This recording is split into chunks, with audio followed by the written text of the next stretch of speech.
Azadi ortasından.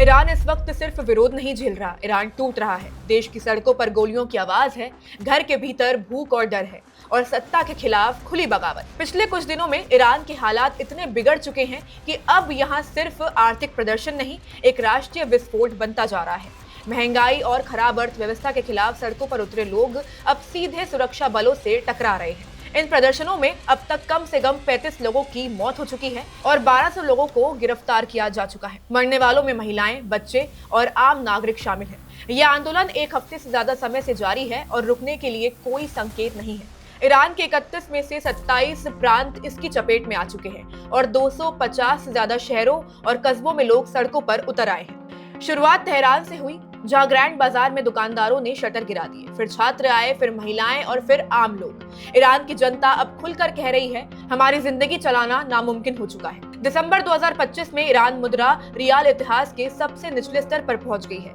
अब अमेरिकी dollar की कीमत करीब 14 लाख रियाल तक जा पहुंची। खाना, किराया, दवाइयां, सब कुछ आम आदमी की पहुंच से बाहर जा चुका है।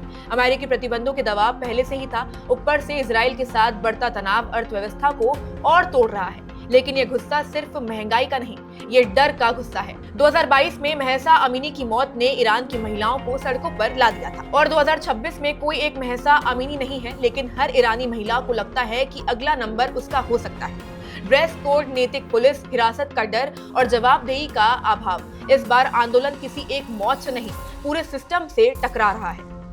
प्रदर्शनकारियों के नारे अब सीधे सत्ता पर सवाल उठा रहे हैं। सर्वोच्च नेता अयातुल्लाह अली खामनेई के खिलाफ खुले नारे लगाए जा रहे हैं। सरकारी मीडिया या तो इन प्रदर्शनों को दबा रही है या उन्हें दंगा बताकर पेश कर रही है। पत्रकारों पर पाबंदियां हैं, इंटरनेट बंद किया जा चुका है और खुद खामनेई ने कहा है कि इन हालात से सख्ती से निपटा जाएगा।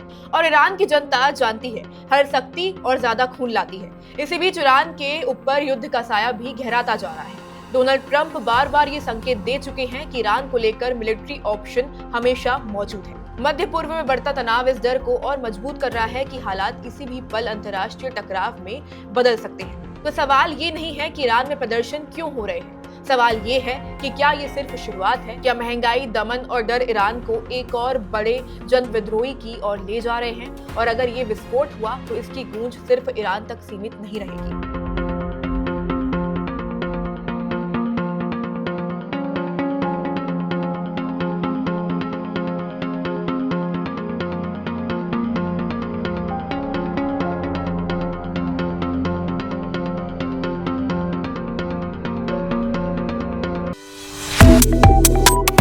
Subscribe to One India and never miss an update.